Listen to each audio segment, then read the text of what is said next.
He just vanished. From the cab. While we were moving. That's how it starts. That's how I try to explain it to people, though I've mostly stopped trying. You say something like that, and they look at you the way people do when they're trying to be polite, but also wondering if you hit your head somewhere along the way. But it happened. And the road doesn't care if you believe in ghosts, or God, or anything else. The road just keeps going. It was just past 2 hours in the morning. Early October. One of those nights when the sky is too black, and your headlights feel like they're barely cutting through the dark. I was hauling a refrigerated trailer up through Wyoming, a route I'd driven 100 times. No music, no radio, just the hum of the tires and the soft creak of the cab. I hadn't slept properly in over 30 hours. Too many coffee stops, too many stale sandwiches. My eyes felt like they were swimming in grit. I remember thinking, just get to Rock Springs, pull over, crash for a few hours. That was the plan, and then I saw him. He was standing just beyond the shoulder, right where the road dips into a slow bend. No flashlight, no bag. Just standing there in a dark hoodie, thumb out. I had already passed him by the time it really registered. My brain was so dulled from the drive, it took a second to catch up. And then this tug in my gut. I looked in the rearview mirror, just taillights and dust. The kid was gone, swallowed by the night. I told myself to keep driving. Don't stop. You don't pick up hitchhikers. You're not 20 anymore. But something about him, there was something so still about the way he stood. Not desperate, not waving his arms around like most hitchers. Just like he was waiting, like he knew someone would stop. I slowed down, hit the brakes, harder than I meant to. The rig hissed like it was annoyed at me, and then I backed up. He climbed in without a word, didn't ask where I was headed, didn't say thank you. Just pulled the door shut behind him, sat down and stared straight ahead. He couldn't have been more than 25, pale with shaggy brown hair that curled out from under his hood. His jeans were soaked like he'd been standing in the grass, or maybe walked a long way. The cab smelled like cold and wet canvas. I cleared my throat. You all right? He nodded once, slow. Where are you headed? I asked. His voice was so soft I almost didn't catch it. 83. I blinked. Mile 83? He nodded again. That stretch was empty. No exits, no towns, just hills and broken fencing. I looked over at him. He hadn't moved, still staring forward, like the road was calling to him and I was just the vessel to get him there. I should have kept driving. He didn't talk for the first 10 miles, just sat there, still as a shadow, his hands resting on his knees. The hood was up, pulled low, but I could see the edge of his face in the passing light, sharp cheekbones, dark circles under his eyes like he hadn't slept in days. He kept looking out the window, not like he was watching the scenery, more like he was listening to something outside the glass. I tried again. You got a name? Silence. Then after a beat, he said, John. I glanced over. John, huh? All right, I'm Daniel. Still nothing. Most hitchhikers I've picked up over the years, they talk, sometimes too much. They're either running towards something or running away from it, and usually they want someone to hear their story. This one didn't. You from around here? I asked, hoping to break the ice. Used to be. It was the way he said it, like the words came with weight, like they hurt coming out. We passed a sign for mile marker 71, just green metal against a void. That stretch of Wyoming always felt endless, even in daylight. I thought there's nothing out by mile 83, I said, watching his profile. No town, just fields and a couple of old ranch roads. I know. I waited, but he didn't explain. You got family out there? He turned his head slightly. Sort of. His voice was calm, too calm, almost like he was reading lines from memory. Then, as if he felt my confusion, he added, It used to be home, a long time ago. That didn't make sense. There was nothing out there. I'd driven this highway for over 15 years.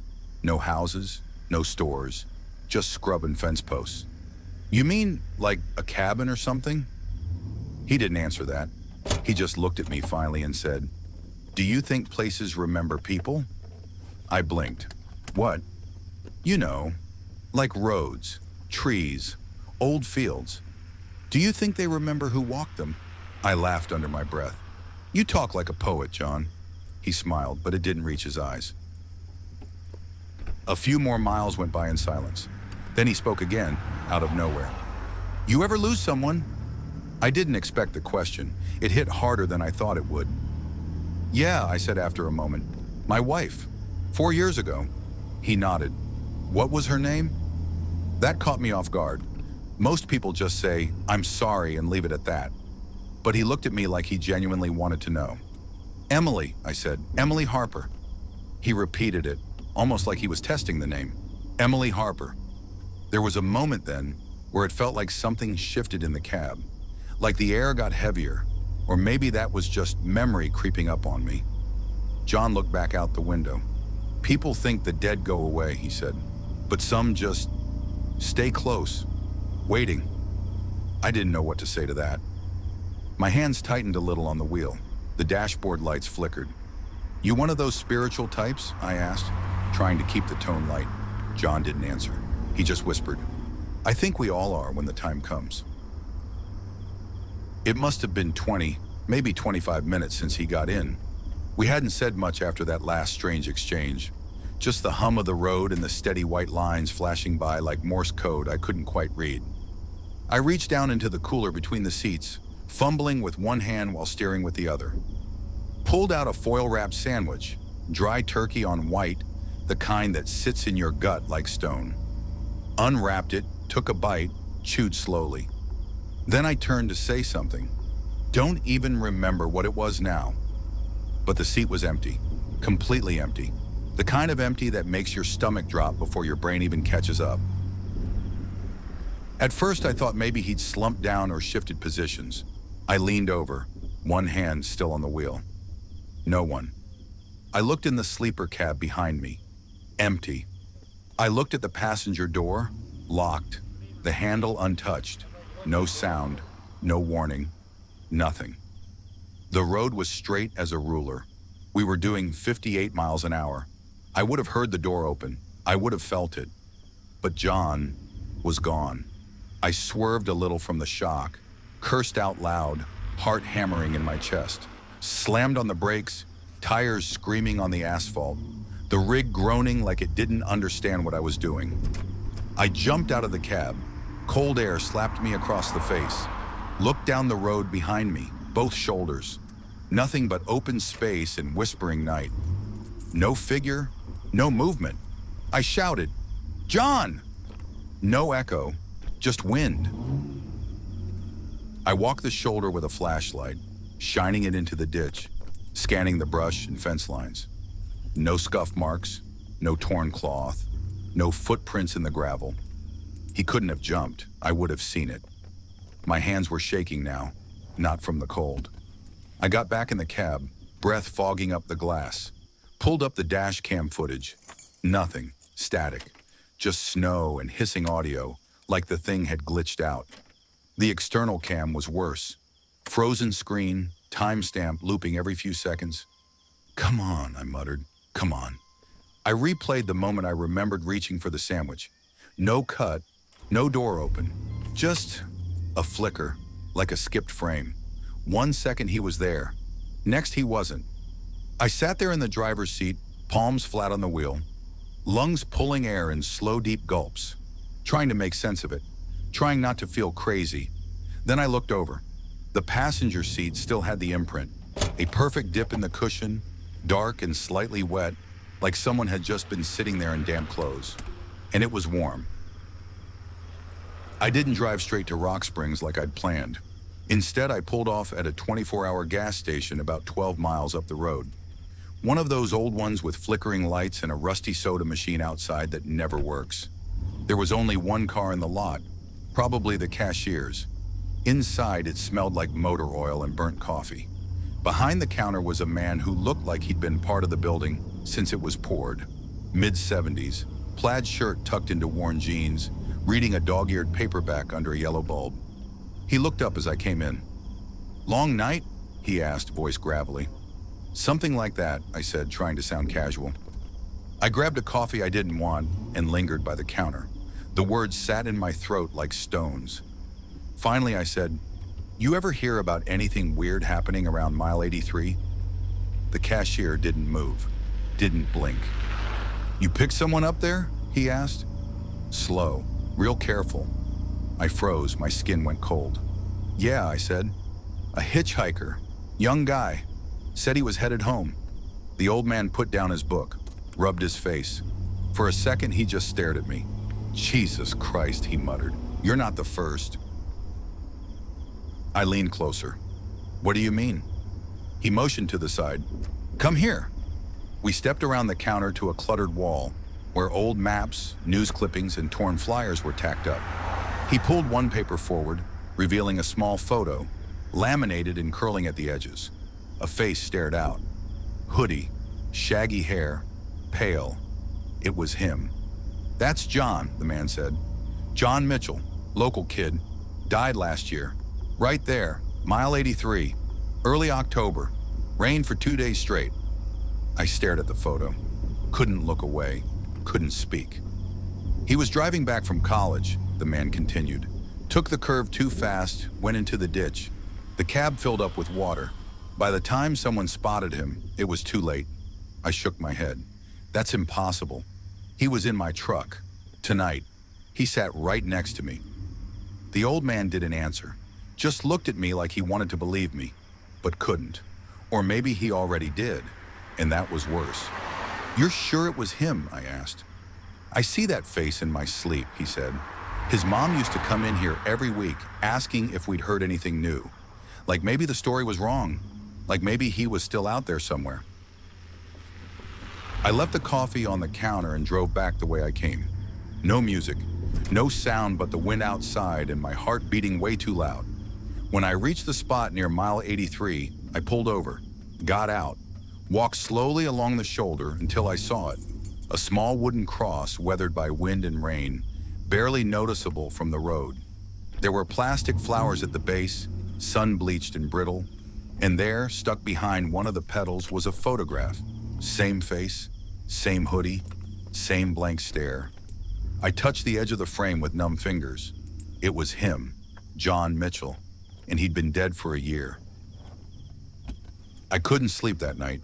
Pulled off at a rest stop, shut the engine down, but the silence inside the cab only made things louder in my head. Every time I closed my eyes, I saw him, John, sitting next to me, staring out the window like he was watching something no one else could see.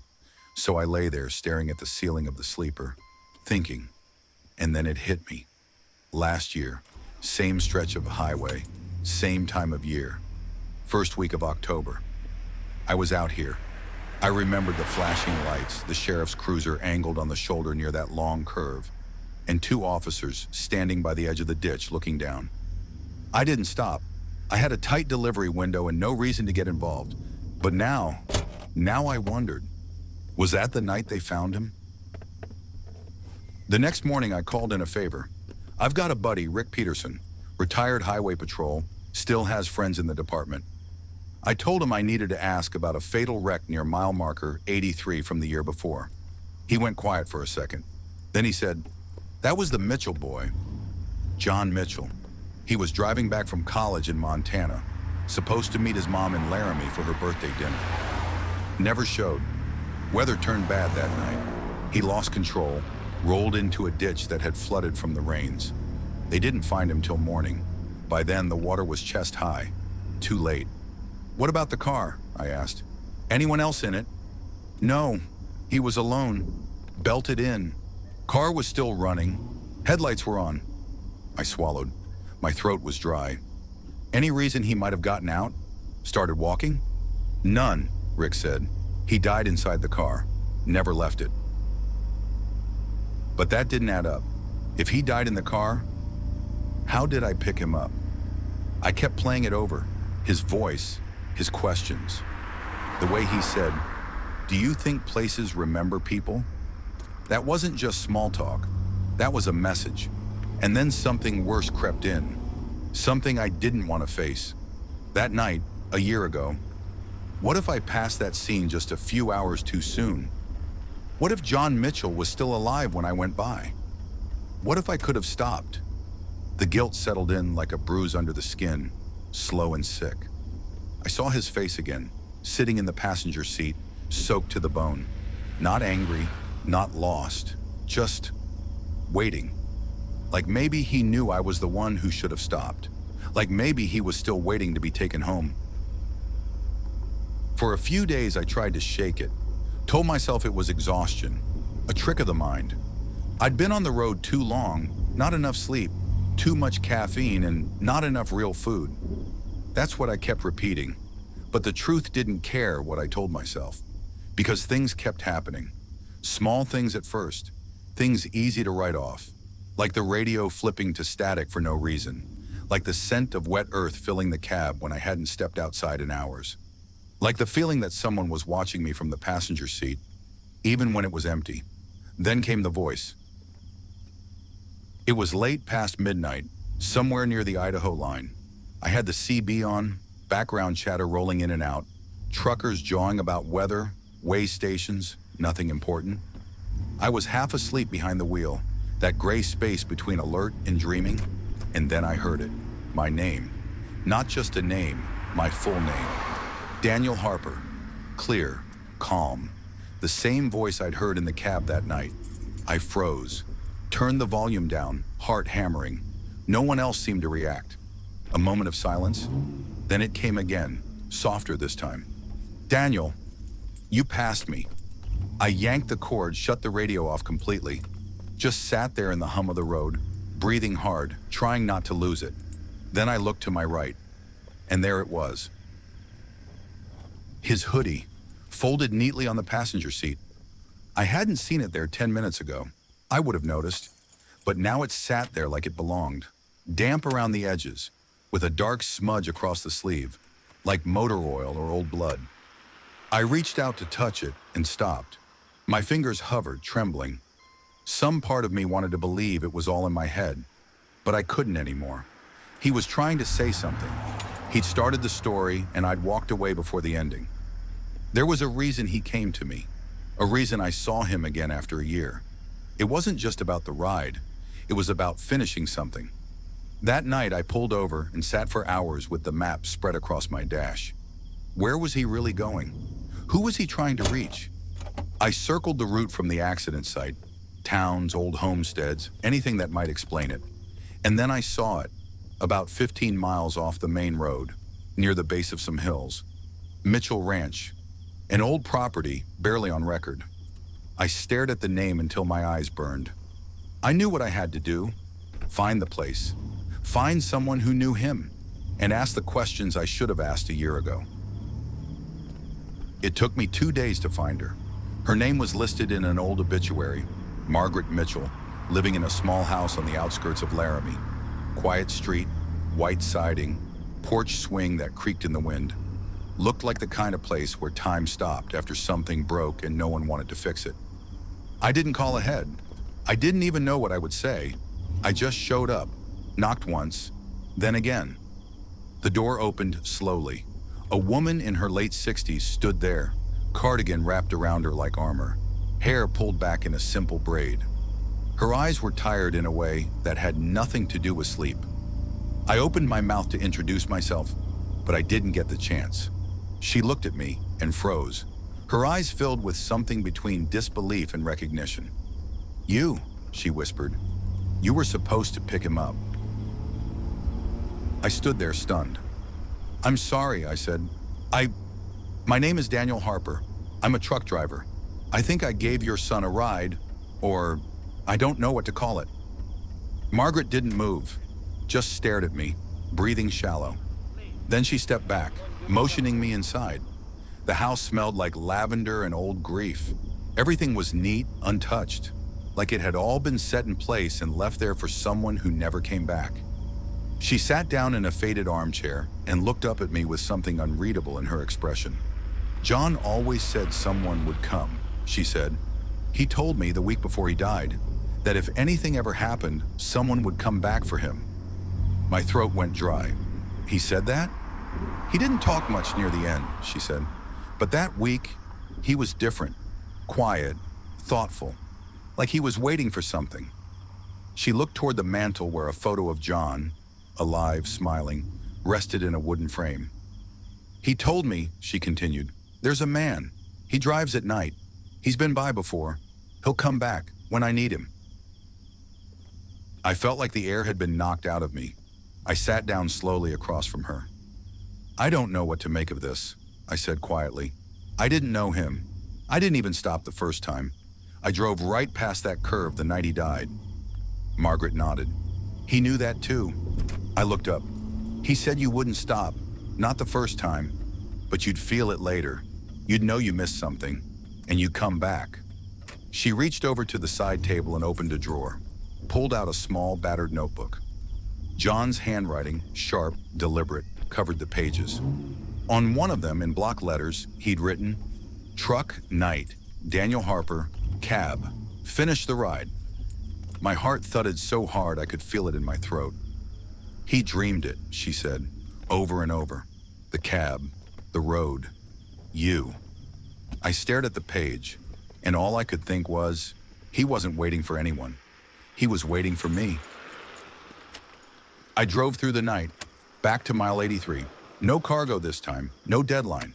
Just the hum of the engine, the lines of the road, and an empty seat beside me that felt anything but empty. When I reached the curve, I slowed to a crawl. There it was, the memorial cross, the faded flowers, the photo that looked like it had aged decades in a year. I pulled over and shut the engine down. The wind whispered through the brush like it knew what I was there for. I opened the passenger door, left it wide. The cab light clicked on, casting a pale glow over the seat. I didn't speak at first, just sat with the engine ticking, the silence stretching. Then I reached for the CB mic, and I said, John, I'm here. I waited, nothing but the quiet buzz of electronics, then a crackle and a whisper. Daniel. I didn't jump. I didn't flinch. I just closed my eyes and nodded. I didn't forget, I said. I didn't know, but I didn't forget. The radio hissed again, then a voice, low, soft, calm. Will you finish the ride? I looked at the seat, still empty, still warm. Yes, I said. I started the engine, pulled back onto the highway. The rig moved smoother than it had in weeks. The air in the cab felt different, charged like the space was full. Not heavy, not cold, just present. The road stretched ahead, black and endless. I didn't use the GPS, didn't need to. I just drove, turned off the main highway at a point I didn't remember noticing before. A narrow, cracked road that wound through rolling fields and patches of pine. The kind of road that doesn't show up on most maps. Fog started to rise in low waves across the fields. The sky held that strange color just before dawn, where it's neither night nor morning. I kept talking, told him about my life, my regrets, Emily, the choices I made, the nights I wished I could take back. I swear I heard breathing beside me. Not spooky, not threatening, just human. The kind of sound someone makes when they're listening. Then I saw it. At the end of the road, an old house, 2 stories, sagging porch, a single porch light glowing, even though it couldn't possibly have electricity. The mailbox read, Mitchell. I pulled in, killed the engine, sat still for a moment. The CB crackled one last time. Thank you, Daniel. I turned, but there was no one there, just the empty seat. And for the first time since that night, it felt truly empty. The next morning, it was like waking from a dream you can still feel on your skin. I checked the cab before I left the Mitchell place. The hoodie was gone. No imprint on the seat, no smell of damp earth. The CB was silent, radio normal, no static, no whispers. Just the road waiting outside and the soft blue of early morning pressing against the windshield. I drove back to town without the weight I'd been carrying for a year. Something had shifted. In me, in the world maybe. It wasn't that I stopped believing in what happened. No, that part was more real than anything else in my life. It was that for once, I didn't feel haunted by it. John Mitchell was gone, but this time for real. I went back to see Margaret a few days later. Same house, same porch. But when she opened the door, her eyes were different. Not gone was the grief, but the weight of it had lifted, just a little. I felt it, she said before I could speak. The night you brought him back. I sat with her on the porch watching the wind roll through the grass. She told me how John used to have the same dream, over and over again, of riding in a truck at night, watching the road pass under him, a man in the driver's seat he couldn't see clearly. He always said he wasn't scared, she whispered, just waiting for the right moment, for the man to look over and say it was time to go home. She took my hand in hers. That was you. I didn't argue, I didn't try to explain.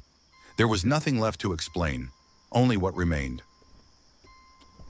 Now sometimes I still drive that stretch of road. Mile 83 looks like any other mile marker, just a number in the dark. But I always slow down a little when I pass it. Not out of fear, not even memory, just respect. The seat next to me is always empty now. No hoodies, no voices, no shadows in the mirror. And yet the cab feels full in a way I can't describe. Some rides don't end when they're supposed to. Some keep going until they find where they belong. And John Mitchell, he finally made it home. A few weeks later, I walked into the local sheriff's office just outside Sweetwater County. Not because I was scared, not because I needed validation, but because I wanted it on record. I needed someone, anyone, to know what happened, even if they didn't believe a word of it. The deputy at the desk looked up from his paperwork, pen still in hand. "Help you with something?" he asked. I nodded. "I need to talk to someone about a hitchhiker I picked up near mile 83. He raised an eyebrow. "You picking up transients now?"